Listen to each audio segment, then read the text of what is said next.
अभिभावकों और बच्चों के लिए यही संदेश है कि सबसे पहले अपनी सुरक्षा अनिवार्य है। जो भी सरकार की गाइडलाइन है उसको आप फॉलो करिए, मास्क पहनिए, सैनिटाइज़ करिए, घर के वातावरण को स्वच्छ रखिए, सुरक्षित रखिए और बाहर निकलने का ज़्यादा प्रयास अगर ज़रूरत नहीं है तो ना कीजिए। दूसरी बात आती है ऑनलाइन शिक्षा की, तो ऑनलाइन शिक्षा के माध्यम से शिक्षा के स्तर को नए आयाम प्राप्त होंगे। बच्चे इससे लाइव चैनल जो हमने लॉन्च किया है, इससे 8 बजे से 11:30 बजे तक लगातार बहुत ज़्यादा प्रयोग मोबाइल का भी उचित नहीं है, तो एक रेगुलरिटी बनाए रखने के लिए 2-2.5 घंटे की क्लास चलती है, जिससे बच्चों का स्वास्थ्य भी प्रभावित ना हो। वो टीचर्स के सीधे संपर्क में रहेंगे, उनसे क्वेश्चन पुट अप कर सकते हैं। कोई भी जो जिस प्रकार की उनको प्रॉब्लम आती है उसको सॉल्व करने के लिए जो शिक्षक हैं या शिक्षिकाएं हैं वो लगातार उपस्थित रहेंगे। जैसे क्लासेस चलती थी, क्लास वर्क, होमवर्क, सारी चीज़ें उनको प्रोवाइड की जाएगी। और अभिभावकों से मेरा विनम्र अनुरोध है कि वो बच्चों को इसके लिए उत्साहित करें, क्योंकि बहुत से हम लोगों के पास फ़ोन भी आते रहते हैं कि आप लोगों ने जो है ऑनलाइन शिक्षा कर दी, इससे बच्चों का स्वास्थ्य प्रभावित हो रहा है। तो उन सब चीज़ों को हम लोग ने ध्यान में रखा है और ध्यान में रखते हुए ही इस ऑनलाइन शिक्षा की प्रबंध किया।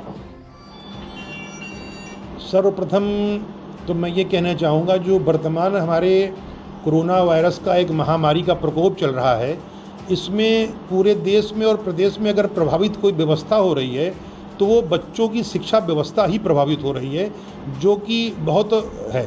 तो इस जो सरकार के निर्देशानुसार और समाज के और बच्चों, छात्रों, अभिभावकों की ज़रूरत की आवश्यकता अनुसार हमारे पूरा Mufti public school and intermediate college ने यह पूरे प्रदेश का प्रथम लाइव शिक्षा चैनल लॉन्च करने की एक उपलब्धि प्राप्त की है और इसको लॉन्च किया है, जो कि अनवरत 15 जुलाई सन 2020 से अनवरत लगातार बच्चों के बीच में चल रहा है। इसकी क्षमता में प्रत्येक कक्षा में नर्सरी से लेकर के 12वीं तक की कक्षाओं में एक साथ हमारा विद्यालय का शिक्षक अपने ग्रीन बोर्ड पे खड़ा होगा और वो रेगुलर क्लास की तरह, जैसे कक्षा में सामने छात्र और अध्यापक खड़े हों, इस प्रकार से पूरे भारतवर्ष में कहीं पर भी कोई हमारा छात्र मौजूद होगा तो वो रेगुलर क्लास की तरह उसे पढ़ेगा।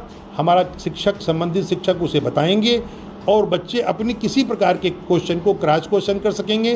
कोई गलतियां होंगी सुधारेंगे, शिक्षक को सीधे तत्काल भेज देंगे, शिक्षक तत्काल उनके प्रश्न का, उनके शंकाओं का निर्मूल नाश करते हुए आगे बढ़ेगा।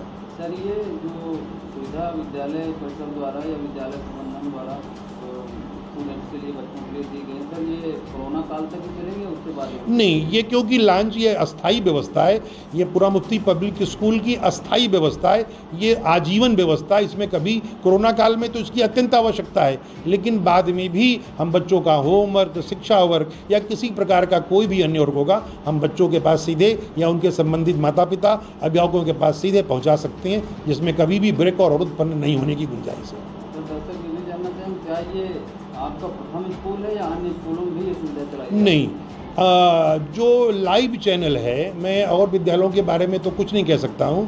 लोगों ने ऐप लॉन्च किया हो सकता है, लेकिन ये उत्तर प्रदेश माध्यमिक शिक्षा बोर्ड का ये पहला प्रथम विद्यालय है जिसने अपने विद्यालय का पूरा मुफ्ती पब्लिक स्कूल के नाम से लाइव चैनल लॉन्च किया है। इसको प्रथम होने का श्रेय प्राप्त होता है। सर, इसमें कितने बच्चे एक साथ क्लास करते हैं? एक साथ एक कक्षा में हम 250 बच्चों को पढ़ा सकते हैं, एक कक्षा में एक साथ 250 का। इस प्रकार प्रत्येक कक्षाओं में नर्सरी से लेकर इंटर तक हम 250 बच्चों को लगातार अनवरत पढ़ाई कर सकते हैं। सर, इन दिनों कोरोना काल भी चल रहा है, तो क्या संदेश देना चाहेंगे अपने बच्चों को भी और बाद में उनके अभिभावकों को? मैं इस कोरोना वायरस के जो ये महामारी का संकट का काल हमारे देश और प्रदेश और समाज में चल रहा है, तो मैं अपने सबसे पहले जो हमारे सम्मानित अभिभावक हैं उनसे कहना चाहूँगा कि अपने बच्चों को पढ़ाई की गति को निर्धारित करते हुए, उनके भविष्य के को देखते हुए उनके भविष्य में कहीं पर अवरोध ना उत्पन्न पावे। और शिक्षा से ही देश चलता है, अगर शिक्षा नहीं तो देश और समाज नहीं चल सकता, जो कि जीवन की अनिवार्य आवश्यकता है। तो उससे भी पहले उस बच्चों का स्वास्थ्य आता है, तो उनको देखते हुए, उनको करते हुए आगे चलें। और क्षेत्र के संबंधित और अन्य जो विद्यालय के लोग हैं उनसे भी मैं उन प्रबंधक महोदय से अनुरोध करूँगा कि बच्चों के पढ़ाई में किसी प्रकार का अवरोध उत्पन्न न होने पावे, लेकिन कोरोना को भी दृष्टिगत करें कि बच्चों के स्वास्थ्य और कोरोना का जो संक्रमण फैल रहा है, तो विदाउट मास्क मत निकलें, विदाउट सैनिटाइजर के मत निकलें, अपने रोज़ कपड़े धोने का काम करें।